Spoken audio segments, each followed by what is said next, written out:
So if we set the scene in terms of what period we are in American history, just a little bit of a timeline, and what were the major early influences that shaped Wilson?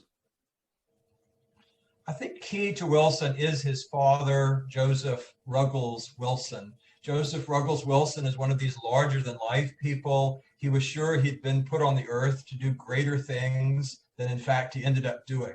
And so there's a titanic ego to Joseph Wilson. There's also, I think, a good deal of frustration that he wasn't a great man, but he took his little boy, Tommy, and he said, look, Tommy, you are going to be great. You are going to achieve all the things I never did.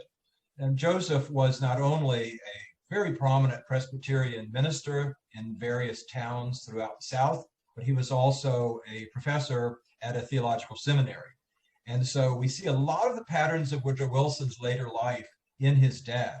An interest in education, a belief in self-improvement, a belief in the idea that great men standing before a crowd can sway them and influence them by oratory.